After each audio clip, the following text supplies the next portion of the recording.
Right, hello my friends, my name's Will, I am a content creator and I'm currently trying to figure out how I run an iced coffee business on the fly. Hello everyone, I'm Amy from Barclays Innovation Banking and very warm welcome to Working Lunch. We're here today to find out how do we help you set up your business right from day one. Think of this is kind of like the brushing your teeth of the business world. If you don't do it, everyone's going to realise.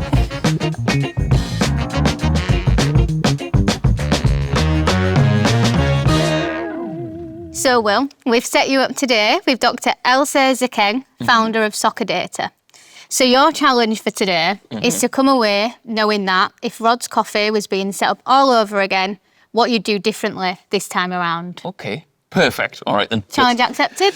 Let's have it. So, without further ado, hello Elsa, hello again. Hi guys. How's it going? We all right? Lovely. Lovely to Nice meet to see you Nice again. to see you. So Elsa, would you mind possibly educating me a little bit about SökerData and how it all came to be? Absolutely, absolutely. I think to start off, to say the story of SökerData is very much linked to my own story. So I am a scientist by training. I'm very much the nerd. I did my first degree in molecular biology, then did a PhD in infectious diseases. And through that, I saw the problem of the lack of data or the lack of access to data, specifically from women and global majority populations. And so I set up SökerData to solve that challenge. So we aggregate data, capture data, specifically from women, global majority populations, essentially to make sure that the drugs are inclusive for all, making sure that all patients everywhere are seen, right, in the whole process. Amazing. So, sounds like we've got the right person for the job. I don't know about you two, I'm starving. Should we maybe get some food before we go a little bit further? Let's do it. Okay, so let's start simple. What are like the first fundamentals you need to know when you're starting out here? So the story here, right, is very much that when I started being the scientist and the nerd that I am with no business background, I started reading Eric Ries, The Lean Startup, as a book that I found probably on some blog and someone said online to do that. And so I went off and read that book and decided, okay, what are we actually selling here? And really understood that we're in a knowledge economy and we're selling confidence and trust. That's really what we're building. So for that to happen, the next question was, okay, so what type of business are we setting up? And at the time, I went to the women's organization and there are lots of different incubators and accelerators and spaces you can get business advice at the moment. But that allowed me to understand, okay, is it a limited company I'm setting up? Is it a CIC? Is it a social enterprise? Like what do all the structures mean? And what are the benefits, pros and cons really of either of them? And yeah, that was probably the beginning of that. Perfect, okay. So then you had all of the basics in place. Where did you go from there? Was it kind of focus on bookkeeping and tax? And, you know, what did you see as important, you know, whilst you were at your very first steps? So I call that step the 0 to 1, right? So it's really... Nice. I like that. It's got to stick to it. I think that the thing is, I think a lot of people start businesses and the question is it really a business? Or is it a research project, for example, is coming from my background? Or is it just a passion project, which again is fine, but is it scalable? Does it make profit, etc.? So the first steps for me were one, actually getting customer feedback and running surveys and engaging with people who I would potentially want to sell it to, right? So once I got that and got the feedback and then had a better understanding of, okay, this is where it fits in and this is how much it would cost and this is what I would charge and these are our margins. Then of course the next question was, okay, so what is VAT, right? What does that mean? And how do I charge for it? And how does that also impact the prices that I'm actually putting on it, on the service that we're offering? So a whole bunch of that, but that was supported by different organizations and different people. And I would say the key there is just network for me, just being able to have the right people around me to support in doing that. Okay, fantastic. So after then the 0 to 1, you've told us a lot about the systems within that process. What do the systems look like after we've kind of, you know, we're set up and we're on our feet and we're going there? The question here is, how long does it take for the 0 to 1? Like, I find that the 0 to 1 is a lot longer than maybe people might anticipate. So the 0 to 1, at least for me, it was at least a year, right? And so I set ourselves a couple of KPIs. Our KPIs were one, can we get government backing in terms of just to validate the idea? Can we get accelerator and incubators to validate the idea. And then can we get the first commercial contract? When those were in place, that was then obviously the 0 to 1 was sort of figured out. Then it was, okay, I need an accountant to keep track of the books. I need, of course, an account. So I initially had a digital bank account. And then after that, everyone was like, well, if you're going to receive institutional investment, you probably want like a mainstream bank account, right? And a key part I always say is knowing your strengths and knowing your weaknesses. So I am well versed in the data aspect, the need for it, the science behind it. I can talk, till tomorrow about it. But what I didn't know was cash flow projections, cash accounts, tax year, all the things in between that. So then it was like, help, guys. Yeah, no, totally. I mean, when I started out self-employed like 10 years ago, my system was terrible. It used to just be like, get any receipt that I have and stuff it in a drawer and kind of just shut that drawer until it came around till April. I'm guessing not the advice we'd be giving here. Nope, definitely not. Starting from how do you look at what type of business you need to set up? We see so many entrepreneurs that are at the ideation stage, so before they've even incorporated on Companies House. And it's how are we helping them to go from that idea to what type of business do you need to set up? What is Companies House? Because some entrepreneurs, it's the first time. You're very much used to the academia. We call it ecosystems. It's a network around you and your expertise. And it's our job through our Entrepreneur Academy to help upskill the entrepreneurs from ideation, start, scale. And then when it comes to you have incorporated and it's now time to move over from managing it from your personal account, how are we then helping you achieve your growth milestones? And that could be through mentoring, could be through the traditional products, but what we're really passionate about is networks. I love that kind of like that was key to your setting up and then scale.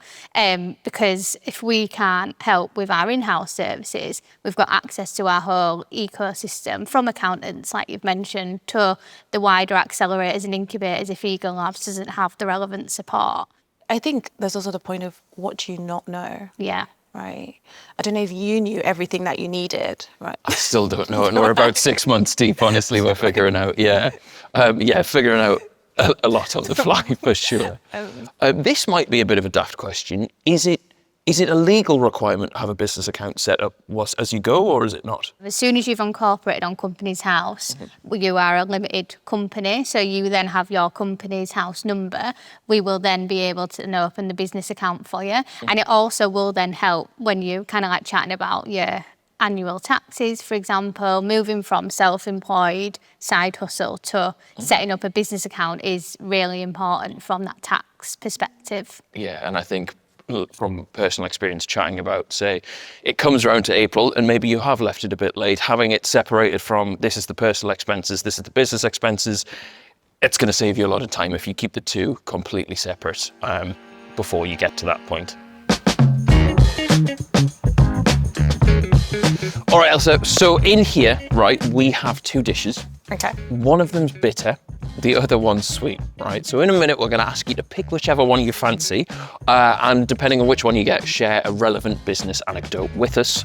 Don't worry, whatever you don't pick, I'll take. Okay, so we're in it together. Are we okay? We're feeling good? We're feeling ready? Okay. We've got this. Sounds good. Oh my God. Okay, so visually, I'm not seeing anything really different here, but up to you. Whichever one you don't have, I will take. I will go with that one. Sure. And can I offer you a swap? Not yet. Right, well, that's cheating. You try and guess who got what. Right, ready? 3, 2, 1.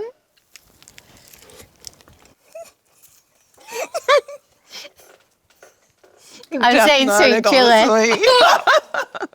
Oh! Don't tell me that was a nice one, because I'm not going to be very polite. Was yours lovely? It was yummy. I can't even describe that. Sorry, not sorry. Well, Why is it in the bag? I just want to walk you through it. Thank you for that, guys. I appreciate that.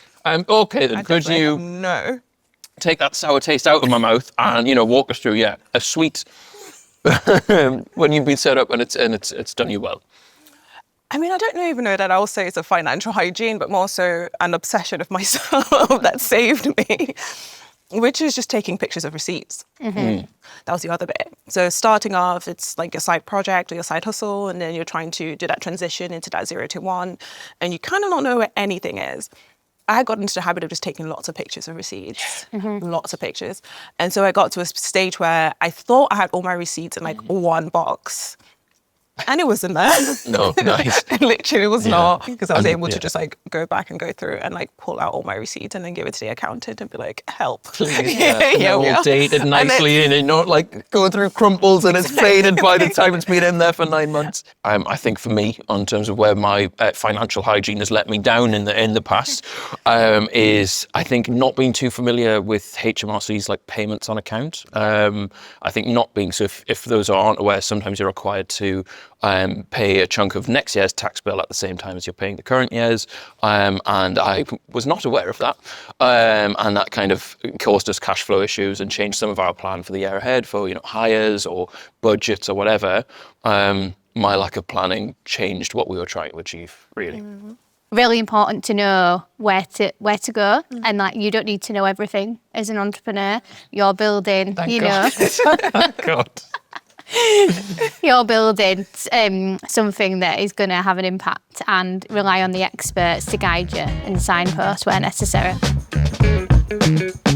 So Elsa, as we would in a restaurant, we would leave a tip. We would love for you to leave a tip for us today all around financial hygiene.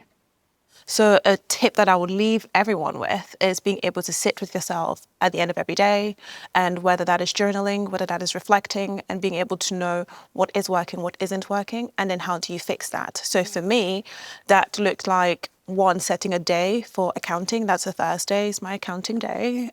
Very, very fun. Very impressive, very impressive. And then also just being able to ask for help. So what that day looks like is a whole mix of things. It could be meeting with accountants. It could be looking at cost. It could be looking at revenue, looking at all sorts of the dimension, but it's just all about money and financial hygiene. So, yeah. We work with experts as well, and there's over 200 mentors that would absolutely passionate and delighted to chat to entrepreneurs, because they may have been in similar shoes in your industry and are wanting to open up their little black book as such, but also their insights into how can we help you move to that next step and look at the finances to really help that projection of growth. And where would an entrepreneur or a business owner, where would they find those resources and how would they gain access to those mentors? Yeah, it's a great question. And Barclays Eagle Labs, all of our support is available through the Barclays Eagle Labs website. So we've got access to all of our growth programs, mentoring, demo directory, which is a platform that connects founders with investors, all no cost, all kind of open. So helpful. I can actually say that I did use the demo directory. Oh, amazing. Super easy to like upload stuff on there, and it probably took me like less than half an hour to do it. So brilliant. Anyone. And a lot of like the mentors. Your ears are I feel like it was. I like a lot of the Right, Elsa, thank you so much for your time. I appreciate your learnings. Thank you so much for having me. There is some of the dish left though. You don't have to leave that. You can take that on your way out if you want. Are you sure? The sweet one, no. Yeah. Thank you so much, though, and good luck with the rest of See you it. soon. That was brilliant. Thank you for setting that up. No, of course. Very. It's really important to learn around financial hygiene, especially when you're starting up all the way through to scaling. And I think Elsa brought it to life brilliantly. And Absolutely better than we fantastic. could. Yes, if you lot have learned a lot like I have, please leave a like on the video. And if you fancy seeing more lessons like this one, make sure you subscribe. And we will see you guys later. Bye-bye. See you soon.